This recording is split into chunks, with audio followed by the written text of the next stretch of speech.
unsolved mysteries, true crime, paranormal, conspiracy theories, and everything else in between.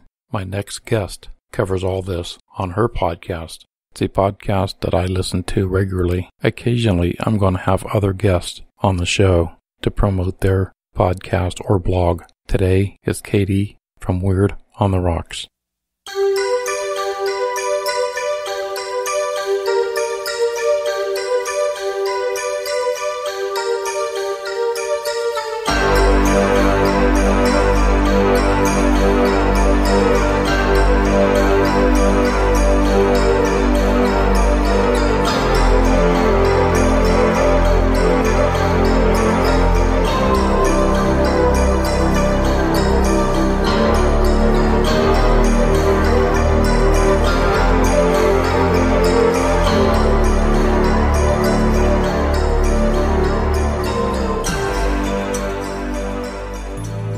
In October 1989, a 10-year-old girl went to school in a suburb of Cleveland, Ohio, went to class, talked, and laughed with friends.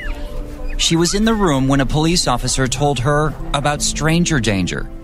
But she never came home that day. Amy Mihaljevic never came home at all. Almost 4 months later, Amy's body was discovered. Her body was found badly decomposed by a jogger this morning. 30 years later, her murder remains one of the nation's most high-profile kidnapping and killing cases. But could 3 strands of decades-old evidence lead police to a killer? This lead will solve the case. Or will Amy's murder remain unsolved? Amy Should Be 40, a new podcast from 3 News in Cleveland and Vault Studios, coming soon. Okay, I'm excited to have Katie from Weird on the Rocks podcast on the show today. And after interviewing paranormal investigators and poets and photographers, storytellers, you're my first podcast host, which is pretty cool. You're one of the regulars I listen to, and you have a really good podcast. How did you come up with your name, Weird on the Rocks? So I kind of wanted to do a podcast that covered lots of different topics. I really love true crime and paranormal, but I didn't want to feel, put myself in a box and feel like I had to do a certain type of topic. So I was kind of playing around with the words like weird, strange, mystery. I thought of like mysteries and martinis, and then I looked it up and that was already a podcast. So I kind of wanted to mix in the fact that I do drink a different cocktail every time. So I was thinking the whole on the rocks or shaken and stirred. And so I finally just landed on Weird on the Rocks, and I made sure it wasn't, already taken, because there are thousands of podcasts out there right now. And it wasn't. So I just went with it, and it's, so far it's worked out, and I get a lot of compliments on the name. So I'm happy I went with it. Yeah, I like the way you tie in the beverage of choice with your podcast. That was pretty unique. Yeah, there's a couple of podcasts that I like to listen to that do that, and I always thought that was kind of fun and added just a little extra something interesting to it. And I love to, have a cocktail, so I figured why not? And it's kind of fun for me to come up with different drinks because I don't want to, repeat them. So I've drank some local drinks, local beers and stuff. And then I've made up my own, and yeah, it's definitely fun. And I think it, adds a fun little spin to it. Yeah. It's hard to pick a subject that, a lot of people's interested in. I'm thinking, well, there's tons of subjects to pick from. There's 750,000 average podcasters out there. So I'm thinking, and I've always been interested in ghost stories and did a documentary years ago on ghosts. So I figured, why not do a podcast on the same thing, on the same documentary that I did? So, you get called weird and batshit crazy and everything else, It's a compliment, I think. Yeah. So I was just and there's a huge,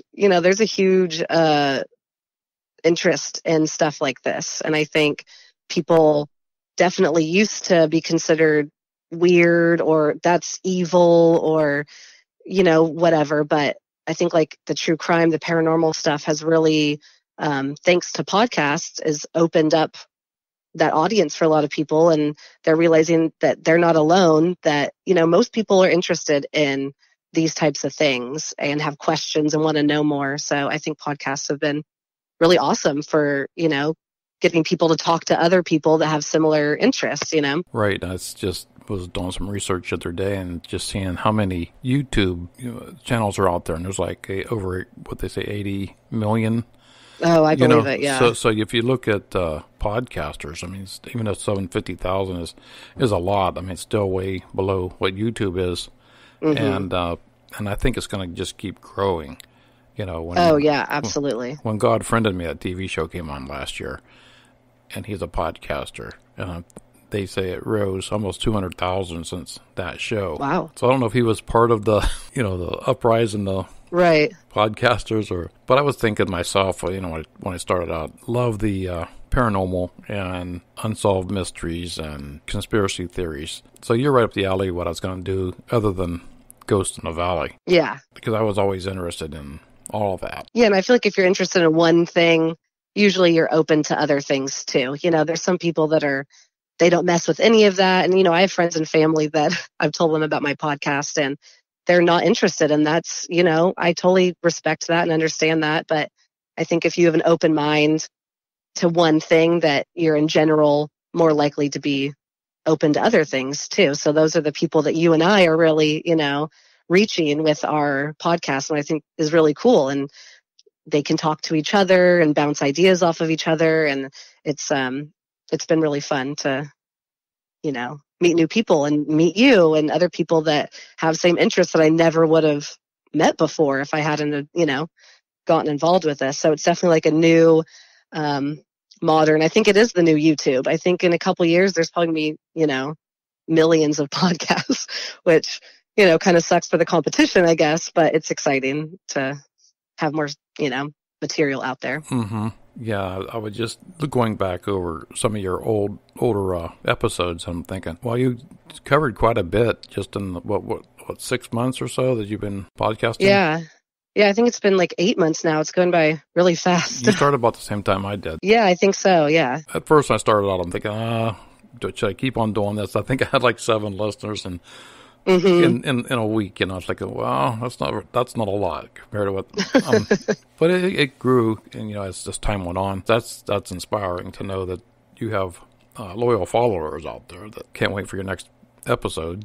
Oh yeah, that's probably my favorite part of it because I don't have huge numbers, but it's luckily the numbers are going up every month. My average is going up, so that's a good sign. But I love getting those messages, seeing where people are listening and like having that listener relationship. That's honestly what keeps me going. If people weren't talking to me about it, I probably would have, not really stuck with it because it is a lot of time and energy and research. And, I have a full-time job, but the relationships I've made is what is definitely my favorite part of it. And I think is so cool about podcasting that I wasn't really expecting. So it's been a pleasant surprise. I love getting those messages from people. Yeah, I got a surprise yesterday. My brother-in-law told me, I listened to your podcast today. You have a radio voice. I said, thank you. Uh-huh. But I was surprised that, he said, I said, which one did you listen to? He said, it was the UFO one. Oh, yeah. So that was an interesting podcast I did because that was based on in my area, Mm-hmm. Yeah. And plus the tapes I got were from his father years ago. Oh, yeah. Uh-huh. So he's naturally I'm going to listen to the UFO one first, but, it is cool when people listen to you because sometimes you wonder if is anybody listening. Right. You're kind of just putting it out into the void and you don't know who's on the other end of it. And I know I heard this analogy that someone said where if you're feeling defeated with, your numbers, imagine going to a live event and speaking and having that many people show up in a room, and that really changed. I was like, whoa, I'm getting around like 320 listens an episode, which isn't great or, huge. But if I was standing in a room and there was 320 people there, I would crap my pants, that right. would be a lot of people. So that really kind of changed my outlook too. I'm like, okay, people are listening and it's fun too when you find out that like strangers are listening. It's not just your friends and family that are trying to, give you a pity listen. Right. So it's like, oh, there are people out there that found it and are enjoying it all on their own without knowing me. So that's always fun too, and makes it feel, a little bit more real. Yeah, I had a friend of mine who texts me and says, try to keep your episodes under 30 minutes. I said, why is that? He says, because it takes me about 30 minutes to get to work. I listen to it on the way to work. So my last couple has been a little over that, but so I'll try to keep that. I'll try to keep that in mind. Yeah, it's hard. I have mine kind of are all over the place too, because there's different. I mean, I'm sure you found there are some topics or guests that there's just a lot more information, and then some there's not. And so, mine run from like 20 minutes to 45 minutes, which I mean, it might be annoying, but I want to get in as much, the information as I can. So it kind of seems like that just naturally happens. If you have a podcast that people can relate to, I think that it doesn't matter if you talk for an hour or so. Right. I'll listen to it as long as you have my attention.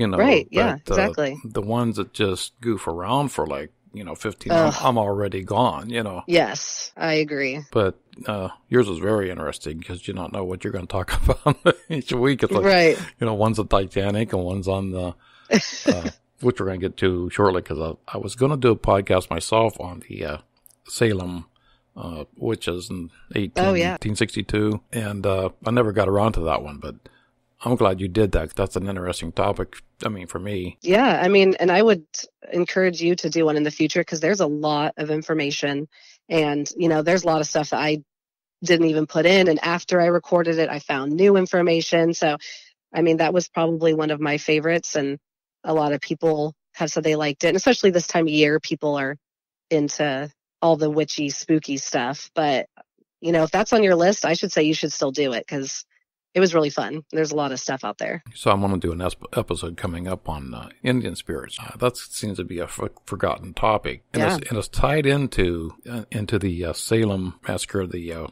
witches, the witch trials, because the Puritans of in New England, they were threatened by the Indians in the wilderness, and they tied that in with the witches, Salem. So I might do that. Do that one. I think that'd be really interesting, and especially if you delved kind of into some Native American spirits and, the indigenous people. Their culture has believed in, spirits and things since the beginning of time. So I think that would be, something very interesting. I would love to hear that. So I think you should do it. Yeah. And you think about, what they say, 20 witches were executed. It's probably a little more now, a little more that were, but I know they said it was between 140 and 150 were accused. Right. What I found astounding was within usually 5 or 20 days, you were executed, of your trial. Yeah. So, that was a very interesting topic. I like that one. Yeah, thanks. I mean, it was a lot of fun to do. I could probably do another one.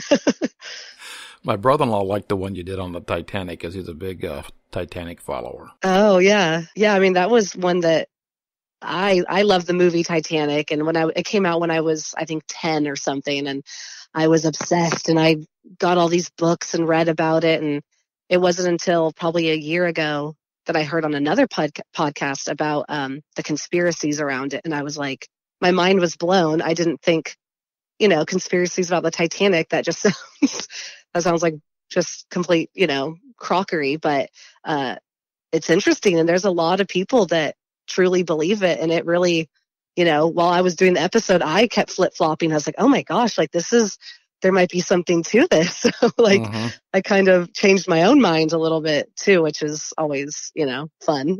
Yeah. I like the, the 3 different theories you put out there. It was 3, right? Yeah. Yeah. They're like 3 different theories on what could have happened, And I never thought about the J.P. Morgan side of it. Right. Yeah. He was a big, powerful man, and, a lot of business people, if there's a chance of them losing money, they'll do anything to make that not happen. So, I mean, I think there's a little bit of validity to to those ones. Yeah. Yeah, I thought I always was interested in conspiracy theories anyway. Yeah. You know, what could happen or did happen really makes sense. I mean, let's say the JFK murders. I mean, that's probably the murder. That was probably the number one out there is who shot John F. Kennedy. So many conspiracy theories. And your show actually hits on quite a bit of that. I mean, conspiracy, unsolved mysteries, and ghosts, and what was the one about the child, your life before your previous... Oh, yeah, kids who remember their past lives, yeah.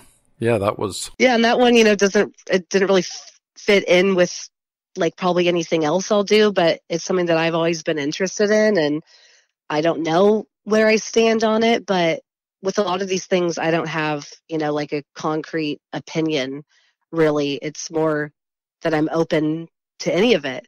And that one was, one of my, like a listener favorite, the one with the kids in their past lives. It really kind of opened a lot of people's minds and, had even some, religious people I know believing these stories and kind of questioning their beliefs. And I just think that that's always so cool when people are, they think that they're against something just because they've been taught one thing. Or, with conspiracy theories, there's such like a stigma kind of against, conspiracy theorists, or you're all crazy and, you wear your tinfoil hats, and it doesn't have to be that way. So it's always fun to find people that are kind of changing their minds, and I changed my mind along the way. So it's definitely like a fun part of it. Yeah. Yeah. And what I learned though is, like you say, you talk to different people and get different ideas on what could have happened, like paranormal investigators. I've been finding out that probably 80% or more, they're atheist or agnostic. They don't believe that there's a life after. Where I believe there is. I believe that you move the spirit on. Yeah. I mean, because I've been doing this for like 20 some years, and I don't use any EVPs or recording or video. I just go. And when I first started out, I was trying to cover whatever story was brought to me. I would go to the house or go to the place, and you would basically feel it. You could, and you just know by talking to other people. They know what I'm talking about. That have experienced and I did talk to, I think one of my interviews, the one gentleman, he believed if you got rid of a spirit, you actually killed it. You murdered it. You didn't. You didn't move it on. You just destroyed it. So wow, that was interesting. And like I said, to each their own. So, and the next investigator would have his own theory on spirits. Mm-hmm. Yeah, it's interesting to hear everyone else's takes on it, and especially if you have seen a ghost or you have an experience, yet you still don't believe in there being something else. That's interesting because you've seen the ghost. So I just wonder, what those people think is happening, or it's made me question my beliefs and things. And I've seen a full apparition of a ghost before, and I've had experiences where it made me realize there is something else, whether there's a higher power or there's a different alternative universes or something. I can't deny that there's something else bigger going on because I've had these experiences. So it's kind of, challenged me to reflect on what I believe. And I still don't know what I believe. And I'm kind of learning as I go, like you said, and taking bits and pieces from all my research and stuff. So, yeah. Out of all your episodes, which one do you think you had the most fun doing? Oh man. I mean, they've all been so fun, and I pick things, only if it's something that I'm interested in. I did a Zodiac series. It was a 3-part series on the Zodiac killer that I really enjoyed because I've always been super interested in that case, and I've read books, and the Zodiac movie is one of my favorites. So I really enjoyed that one. That one wasn't super it's not like one of my most popular episodes. But I'm okay with that because I liked it so much and I feel really proud of it. I know I did a lot of research. So yeah, it's not always, the numbers don't always correlate. I know I do that with some of the other podcasters. I'll look back on some of the earlier episodes, especially if they've had 3 years of podcasting out there, so I'll look back to some of the other ones. Yeah, I thought the Zodiac was very good. I liked the Golden Gate. Was it Golden Gate Killer? Or? Oh yeah, the Golden State Killer. Yeah, that one bothered me a bit because that really kind of pissed me off because it took them. I think that was one where they didn't come together with their evidence. The two departments. Yep. And if they would have came together, they might have saved some lives. Yeah. Yeah. He wasn't found for 40 years after his crimes, and he did some heinous things that ruined people's lives. And it is, it's one of those things where you're glad that he got caught at all, but God, if this would have happened sooner. It's very frustrating because these different departments didn't share their information and they kind of just let it go. And that one was definitely kind of a heavier episode because there's a lot of, graphic information and things, but stuff that I felt was important to share and, for these people's stories to be known. And yeah, I've heard from a few people that they had to, turn that one off and come back to it because it was just really some intense information. Right. Ever thought about doing one on Jack the Ripper? Yes, it's on my list. Okay. It is, yes. And I would love to do, some Jack the Ripper. There's H.H. Holmes, who was one of the first known serial killers. I would love to do like an old-timey serial killer. Yes, it's definitely on my list. Mm-hmm. Yeah, Jack the Ripper's real freaky. How it's tied into maybe the royal family. Yeah, there's some really freaky, stuff if I ventured, over into, European crimes or urban legends or things. Yeah, it's almost like too much out there to pinpoint topics I want to do, What's planned for the future? Any certain topics that you can give us a sneak peek on? Or so my next episode, I had one come out today that was a Halloween murder, so true crime events that happened on Halloween, kind of as a special, spooky Halloween episode. And then my next one will be another segment in my Small Town Spooky series, which is where I read stories that are sent in to me. So this is more of, real life. It's not me doing research. I'm just reading stories, which I found people really love those ones. And then I'm hoping on doing something about a cult, Waco or something like that, or Illuminati. People are really interested in those types of things. But yeah, I have a list on my phone that probably has 100 different topics on it. And I'm sure you're the same way. And I'm constantly adding things to it and updating it. And I feel like it just keeps getting longer and longer. And, I've barely even put a dent in it. So yeah, with your show, you have, it's wide open. You have so many to choose from. Yeah. And that's, that's like I said, Jack the Ripper, that's well known. Then you have your unsolved mysteries, and paranormal and true crime. There's so much to talk about. Yeah, I almost feel like sometimes I'm like, man, maybe I should have made it a little more, of a niche thing, but I also want to stay open to whatever, comes my way. I originally really wanted to do a podcast kind of like what you've done, just and focus on local things. But I just wasn't finding enough information, and I didn't really have enough time to go out and actually interview people. I wanted to be able to do the research, from Google at home. And so I kind of just was like, I'm just going to do anything that's weird and kind of, left field. And so it's, I have information and material for years. If I keep doing this, I'll be good for a long time. Yeah.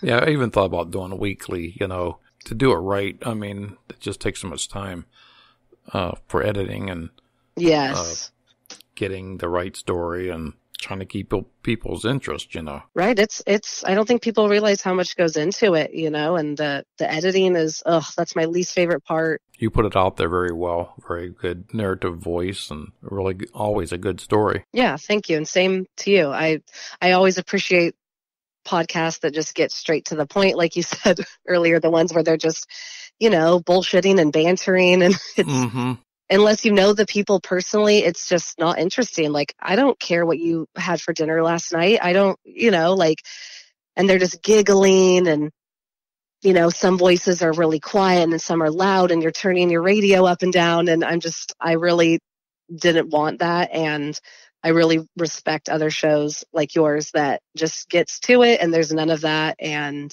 straight to the point. That's what I was going for. It's a great podcast. And again, it's Katie over at Weird on the Rocks podcast. You're out of California. Yes, up in Northern California, yeah. And it's so cool that you can relate to so many different people in different regions of the world, Yes, definitely have been my favorite part of this is, meeting new people, hearing new things. It's been a blast and hopefully I can keep doing it, Where can you tell the listeners so you can find your podcast? So I have a website. It's weirdontheRocks.weebly.com and that's WEEBLY. And I'm on Instagram and Facebook at Weird on the Rocks podcast. And I'm pretty active on both of those. So yeah, come find me. I would love to chat with some new people and get some new listeners. And I'm always open to feedback and criticism and, topic suggestions. So yeah, I would love to make some new friends. Well, thank you, Katie, for being the guest today on Ghost in the Valley. And I look forward to talking to you again in the future. Yes, thank you so much for having me. This was really fun. I really appreciate it. All right, I want to thank Katie from Weird on the Rocks. It was my pleasure to have you on the show today. And also to Should Be 40 podcast from Cleveland, Ohio. That's going to be very, very interesting. We'll see you in 2 weeks with another episode, Ghosts in the Valley. Valley, Valley, Valley, Valley, Valley, Valley, Valley, Valley.